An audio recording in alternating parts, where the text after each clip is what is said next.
Okay.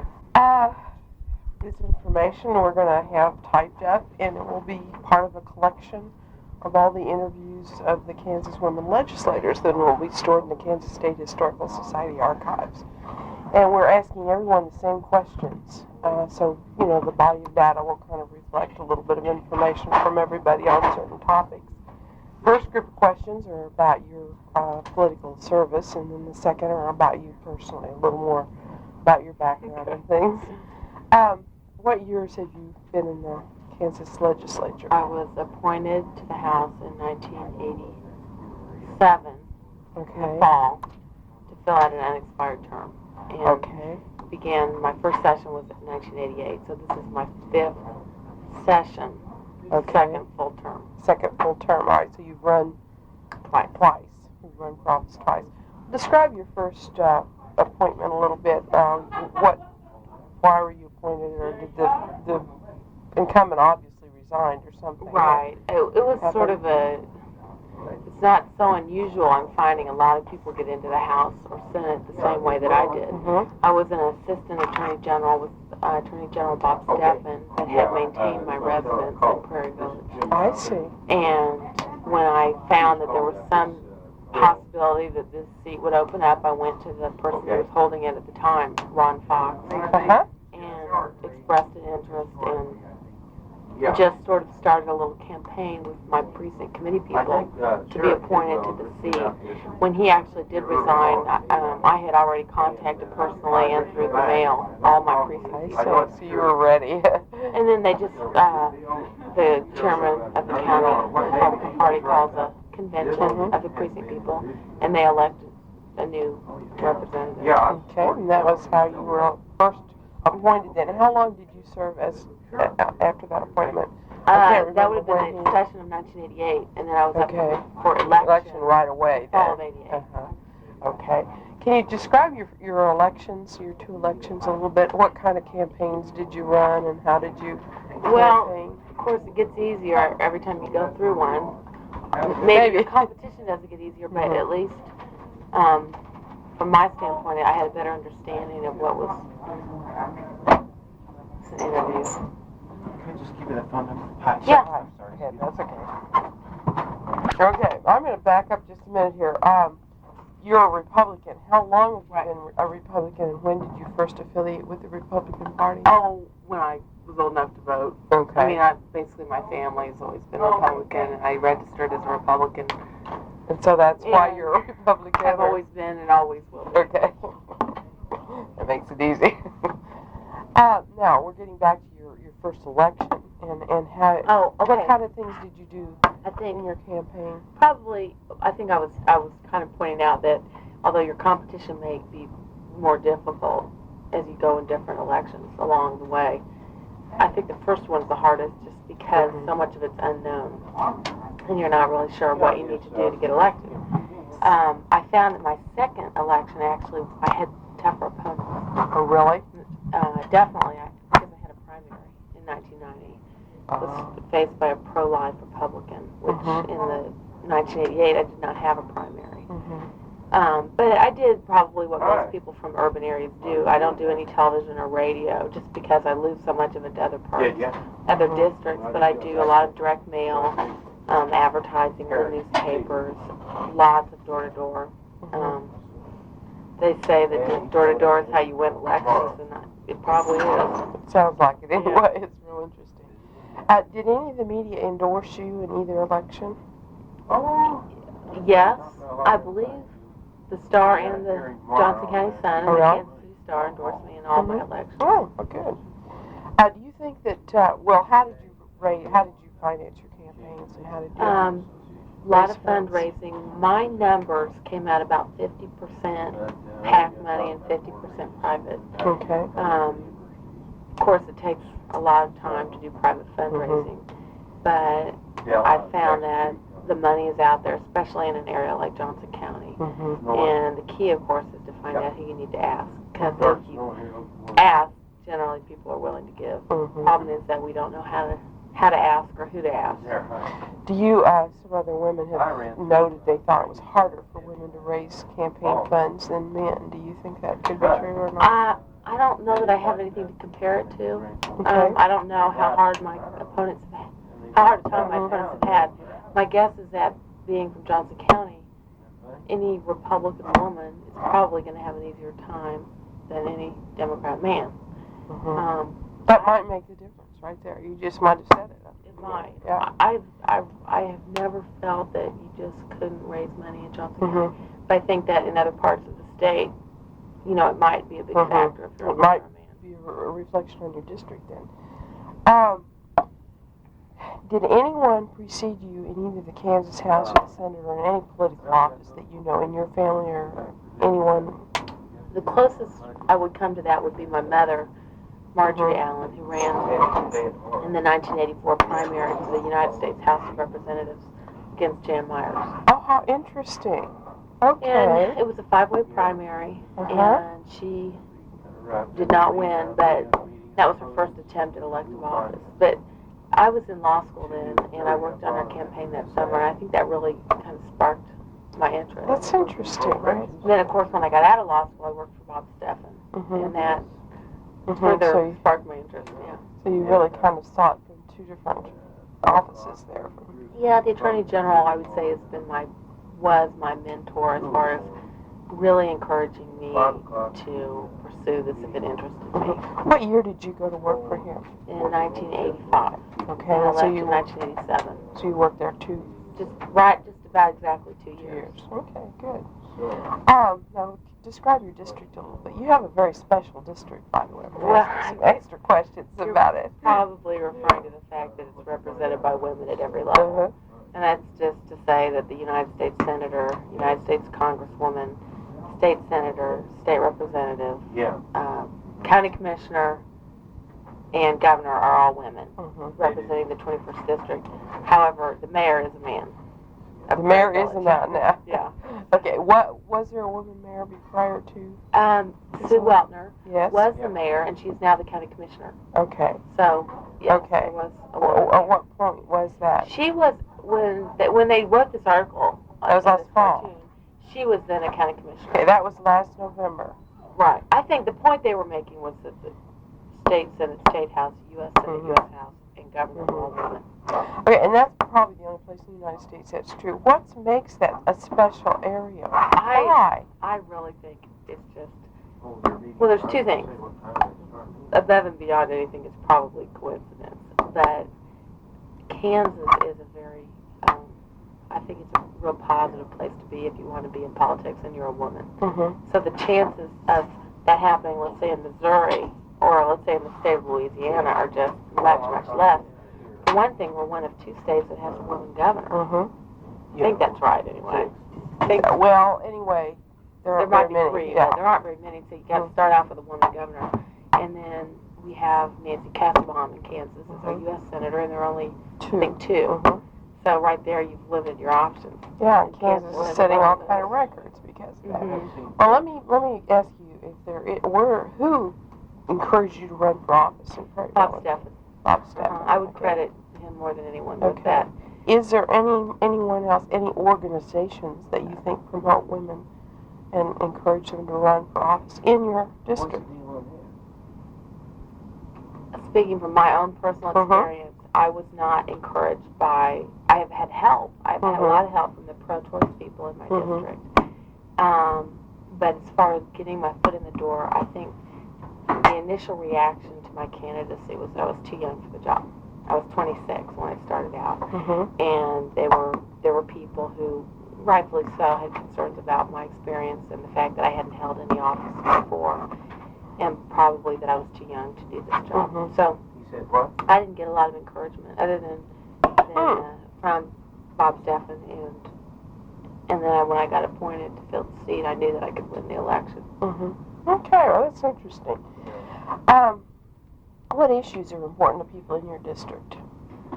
Well, probably just like just about everybody from Johnson County, this year it's school finance and taxes. I'm finding that they're not nearly as concerned about lowering their property taxes as they are in maintaining the quality of education in their school systems. And of course, the governor has been promoting, a reduction of property taxes, which is okay, but I think that it's important to keep that issue separate from school finance. And in Shawnee Mission, we have a relatively, I think it's an average mill levy. It's about 39 mills. And what I'm hearing from my constituents is that if it means we have to pay more taxes, then that's what we'll do, as long as we can keep the quality of education up in Shawnee Mission. So this year, that is clearly the biggest issue. Now, there are some other things like the abortion issue. I'm working, healthcare is, of course, always an issue, and I've been working on a children's health insurance program. Oh, how interesting. Which is school enrollment based, and it would be based on a sliding scale so that kids who don't, for one reason or another, don't get health insurance through their parents, if they were in school and they were not eligible for Medicaid and they didn't already have health insurance, then they could be eligible on a sliding scale for health insurance. Oh, that sounds Through the interesting. school districts. It's being done in Florida and successfully. So that's more of it, my interest than my districts. But I'm hoping that, I think there's a general interest in healthcare. They're interested in education, though. We're interested in children's health. Healthcare. Yeah. During your elections, are your voters interested in issues or? Yeah, I do a survey every year, and in fact mine is going out, as it always does, a little bit later than it should, but it's just about to go out this week. And what are they interested in? I find out. I ask that. my guess is school finance, and traditionally it's been school finance and taxes. Property taxes probably more so in the past years. This year they're a little bit more wound up about education and school finance than whether the property taxes are too high. Things like abortion, the death penalty, open admissions at the universities. Should we have the lottery? Should we allow casino gambling and video lottery and simulcasting? Did you get a lot of responses to your question? I think probably anybody would tell you if you get 10% back, you're doing pretty Really? well. And I can't Do you mail it out, or how do you? I just mail it to the whole district. Excuse me. You want to take the choices? What committees do you serve? Have you served on, and are you serving on now? I have. Right now, I'm on the Pension Investments and Benefits Committee. I'm on Judiciary, I'm on Federal and State Affairs, and I'm on what's called Rules and Journal, which is basically it governs the procedure in the House. I have been on in the past insurance, and I was vice chairman of insurance, and we lost the majority, and I went back to Judiciary. Other than that, I've been, and I used to be on transportation. So you've had a few changes. Yeah, a couple. Now, as a freshman legislator, when you were first appointed, did you have a mentor? You mentioned Bob Steffen, but did you have someone else in the House or Senate that kind of helped you? It's funny. I had never been involved with I think I'm a little bit of an anomaly in that I had not really been involved in city government or county government. I got up here, I had not had much contact with any members of the legislature. There were people, probably mostly my office mates, that were helpful, and then of course the women tend to really kind of help other women. I found that to be true. Okay, that's interesting. Have you belonged to any women's coalition or any of those? Well, we have caucus, I guess. I think we have an informal women's caucus or coalition. I'm not sure if we have a name for it. But we meet sometimes on Wednesday mornings, and of course, generally the topic gets back to abortion this year and last year, because we've got a bill in the House Federal and State Affairs Committee that the pro-choice and anti-choice people are fighting over. Okay. Have you held any leadership positions? No. Not really possible this year. Okay. What bills have you introduced and sponsored? And you mentioned the children's health. Is that one you're working on? You mean this year? Well, or no, just since you've been here. Well, the project I'm working on this year, I've already kind of discussed with you, is the Children's Health Insurance Program. And the hearing on that's next week, next Monday. So First year I was here, I got a bill passed that increased the penalty for drunk driving, aggravated vehicular homicide. Oh. Up from I think it was from a E to a D felony. And I've worked on a program called Can Learn, which is similar, I guess, in theory to the Can Work program. It's to try to help children of AFDC families stay in school. And we started out providing penalties if they didn't stay in school, and then the next year we provided incentives so that they would stay in school, that they could receive it was actually a cash financial reward. That bill, like so many other good ideas, is not going anywhere, probably because of lack of funding. But that was something that I worked on last year. Can you think of any particular victories or defeats or memorable experiences you've had since you've been here? Memorable experiences. Well, of course, it's a memorable experience when you get your first bill passed. Yes. I've got a little picture at home with a copy of the bill on a pen and a picture of me with the governor when that aggravated vehicular homicide bill was passed. There are debates that stick in your mind. I remember the puppy mill debate. I think that was my first year. And the parental notification debate, death penalty debate. School finance every year is always a big issue. Okay. Now, let's see, you've been there 5 years. This is my 5th year. The number of women, has it changed? It's changed quite a bit I'm sure in 5 years. it has changed. I think, like I said, I think Kansas has always been a really good place for women to Have you in our elected politics. Have you noticed any difference in the power structure? Are the women Well, we have able one to do in more leadership now? right now. Yeah. Wanda Fuller. And I think I'm sure Rochelle Chronister at one point was in leadership. She's not now. But I know that she intends to be chairman of the House Appropriations Committee if we get the majority back. I can't tell you whether the numbers, they have probably increased a little bit since I've come in. Probably haven't, in 5 years, haven't noticed as much of an increase as the person that's been here 10 years or 15 years or whatever. Right, but I think numbers are growing. And we've had several women in the House announced are running for the Senate next year. And so, of course, we hope that they'll be replaced with more women. But you never know whether it's going to increase or decrease or stay the same. I'm going to ask you a few questions about yourself now. Are you a native of Kansas? And if so, where Actually, I'm not. I grew up in Missouri. I was born in Kansas City, Missouri, and I went to school in Kansas City, Missouri. And I moved into Kansas in 1980. Okay, where did you go to school? What high school did you I went to Barstow, and I went to Mount Vernon College in Washington, D.C. And I went to the University of Missouri in Kansas City, law school. Okay, so you graduated from law school at University of Missouri, Kansas City. Okay, did you do anything in school that, well, obviously you did in law school, but anything else that kind of prepared you or sparked your interest in law making? I would say I was a late bloomer. I had no interest in politics until I got really in law school and then working for the Attorney General. That's where my interest developed. Now, did you go to work for him after you graduated or while you were? Okay, after law school. Graduated in the spring of '85 and went to work for him in the fall of '85. Okay, and you were, how old did you say when you were elected to the House? 26. Okay.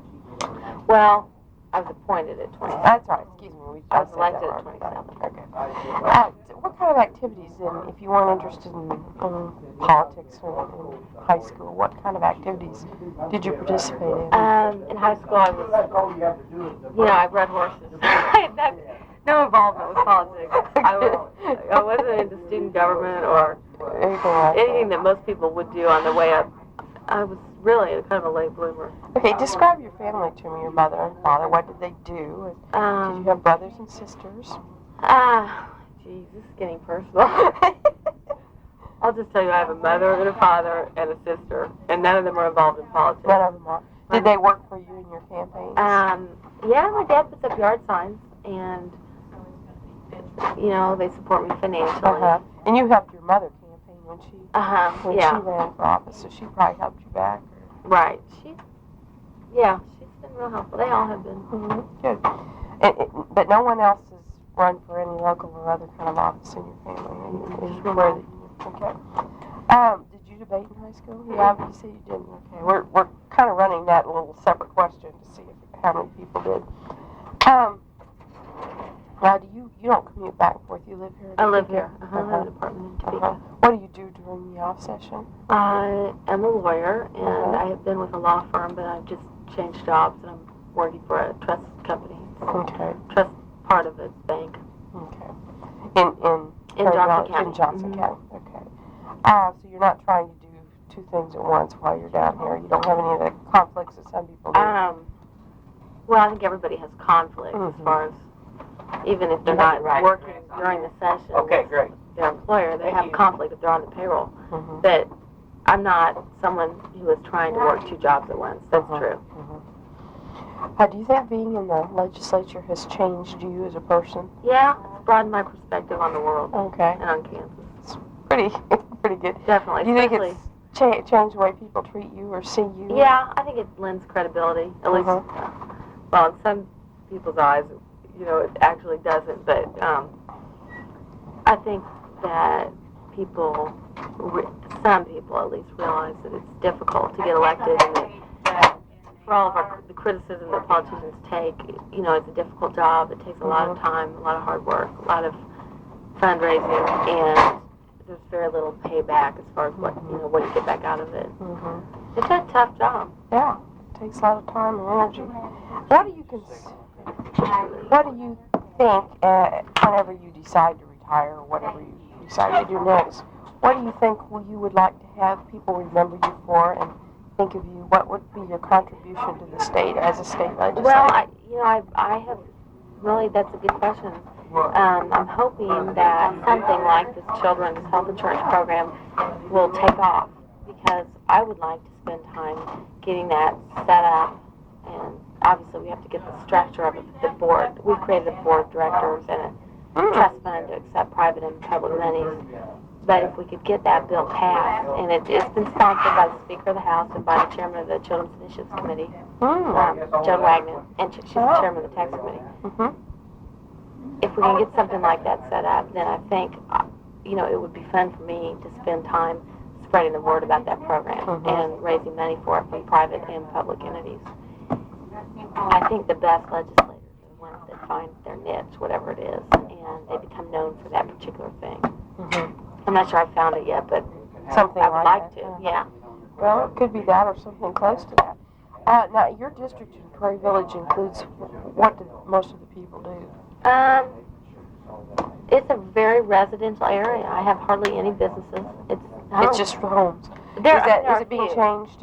Is the redistricting changing your district? Changed it a little bit. I've lost a few precincts and I think I just gained one. I lost 2 or 3. It's mostly Prairie Village, and it's mostly, there's a small area called Corinth Square, which is a real nice little shopping center area. But for the most part, the district is residential. Okay. Do you think that being in the legislature has cost you a lot, either personally or financially? Personally, I'd say personally and professionally, it takes its toll. I mean, there are trade-offs. There are a lot of good things that come out of it. But it's difficult to maintain. I don't care if you're single or you're married, it's difficult to maintain your personal life and your relationships when you're gone. And as far as a real job, it's hard to be a lawyer or a banker or talk to any legislator up here, and they'll tell you that it's difficult, especially in the House, because you're running for re-election every other year. That's right. Are you married? I'm not married. Okay. You could not answer if you Probably will never get married at this rate. Do you think that, now, let's see, when did you enter law school? In 1982. 82. Were there a lot of women in your Yeah, law school? I think we had either right at 50% or even maybe a little more. Oh, really? Well, then this question probably isn't too important. Do you think that the political roles and expectations of women have changed over the past 10 years?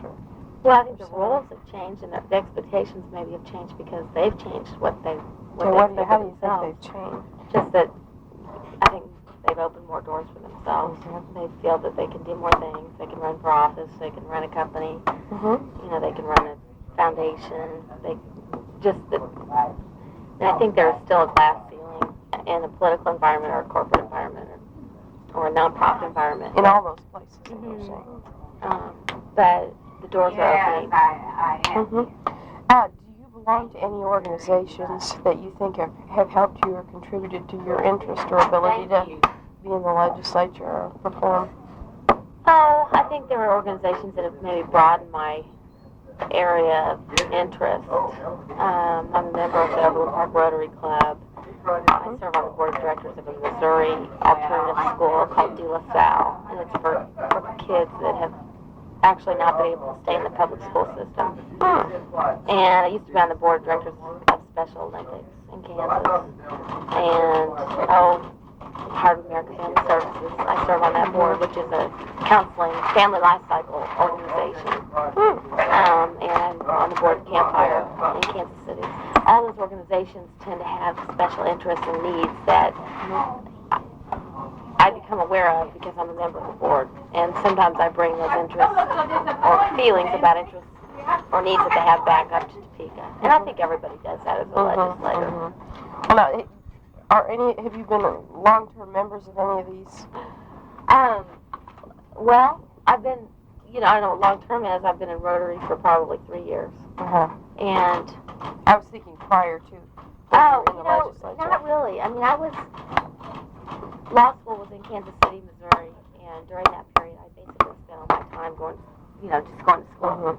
And then when I worked with Bob Stephan up here, I think I did a little bit, Young Republicans and that type of thing. But my involvement really began, it's sort of backwards, but once I knew I wanted to be in the legislature, and I got in the legislature, I think we use each other both ways. It's advantageous to me to be involved in the community, and it's advantageous for community groups to have me involved. That's true. Now, you mentioned Campfire Girls. Were you a Campfire Girl, or how did you? No, just my mom was on the board. Actually, I took my mother's place on the board, and it's now called. Well, it just merged with the it was the Sunflower Council of Campfire, and they merged with the Kansas City, Missouri organization. And I can't tell you the technical name of it, but it's sort of the Kansas City / Johnson County Campfire organization. Okay, well that's interesting. And you can't think of any other organization that you kind of participated Credit with this, or well, I was really young. I went to college, I went to law school. You went right work in straight through. Topeka, and I quit the job up here when I got appointed to the House. Went back home, and I knew that I needed to become more involved in the community, but I wasn't. For one thing, I was fairly young, and for another thing, I've been living in Topeka, so I have taken some very conscious steps to try to get involved in Kansas. Now, what we're really kind of wondering, it seems like some people became so involved, and that led to their wanting to run for legislature. And I'm just the opposite. And you're just the opposite. So, that's interesting, but it's not typical, I don't think. It's not typical, and I don't think it doesn't make it any easier. It's one of the toughest things for me has been to develop the base of support. Not a voter so much, because I think that you can convince them through direct mail and door to door, but getting your help, your volunteers, people that will help you with yard signs, go door to door, whatever you need, raise money. I think people knew of my family in Kansas City, but I don't think they knew me. And so then I got appointed to this seat, and I needed help getting elected, and I did not have that base of support that people get from volunteering organizations. Now, did your mother have a strong base of support? Yeah, she's very active in the community. She's the president of the Powell Family Foundation, and her job is philanthropy. She's got to give away X amount of dollars every year, and so she serves on lots of boards, and lots of people come to her with grant requests. But that didn't carry over to you. Her support, Well, I just think I was too young. If I had gone back to Kansas City right out of law school and worked there and had no interest in politics, I would have gotten involved in organizations. My interest just went opposite. I got into politics first, and I like working with these different organizations, but they didn't put me into office. That's interesting, because it is a little different. I'm not sure how different. It's just very a difference. And you think it's partly because you were just boom, boom, boom, school, it was just, job. I don't think I'd been in Kansas City and lived and worked there long enough to get involved. Well, it would be difficult if you weren't there, to really be involved. But that's interesting. Is there anything I haven't asked you that you would like to include in the interview? I don't think so. No? No? I'd like to see your finished product. Well, we will certainly make it available to you.